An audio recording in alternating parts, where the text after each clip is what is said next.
이게 실무에서 관련 집회를 하실 때는 항상 이 부분이 문제가 됩니다. 한번 살펴보시겠습니다. 6개 점포를 한 명의 구분 소유자가 소유하고 있고 그 6개 중 3개는 임차인 A가, 나머지 3개는 임차인 B가 점유하고 있습니다. 같은 개수고 면적도 같아요. 이 경우에 임차인 A와 B가 각각 동일한 관리인 갑을 관리인으로 선임하기 위해서 의결권을 행사하는 경우, 즉 의결권이 갈리지 않았어요. 이 경우 A와 B의 의결권 행사가 유효한 것일까요? 집합건물법은요, 한 명의 구분 소유자의 한 개의 점유 부분을 여러 점유자들이 점유하는 경우 이들 점유자들 간의 의결권 행사하는 기준을 정하고는 있습니다. 그런데요, 사안 같은 경우는 뭡니까? 한 명의 구분 소유자의 여기는 여러 개의 점유 부분을 여러 점유자들이 점유하는 경우 이들 점유자들 간의 의결권 행사하는 기준에 대해서는 규정하고 있지가 않습니다. 규정이 없기 때문에 이런 경우에도 의결권 행사자를 정하는 게 맞느냐, 이런 게 문제가 된 거예요. 유사한 사안에서 판례는요, 구분 소유자 한 명이 여러 개의 점유 부분을 소유하고 있고 그 구분 소유자의 승낙을 받아서 각 점유 부분을 점유하는 자가 여럿인 경우에도 집합건물법 제37조 3항을 어떻게 한다? 유추 적용이에요. 직접 적용이 안 되니까 그냥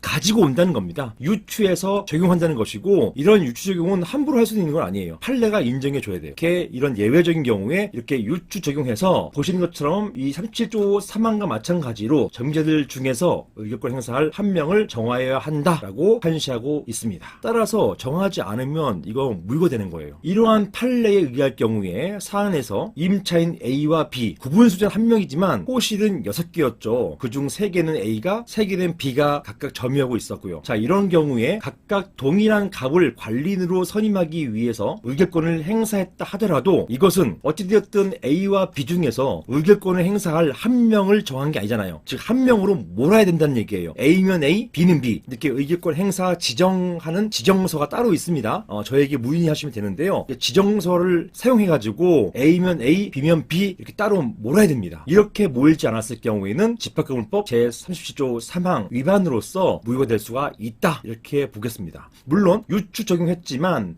판례는 그럼에도 불구하고 37조 3항 위반, 이렇게 보고 있어요. 자, 이런 점이 중요하다고 볼 것입니다. 자, 결론적으로 제목 보신 것처럼 구분 소유자 한 명이 소유한 여러 개의 점유 부분 임차인들이 의결권 행사 지정 없이 임차인들이 각각 의결권을 행사하는 것, 이거 안 된다, 이렇게 보시면 되겠습니다. 이상입니다.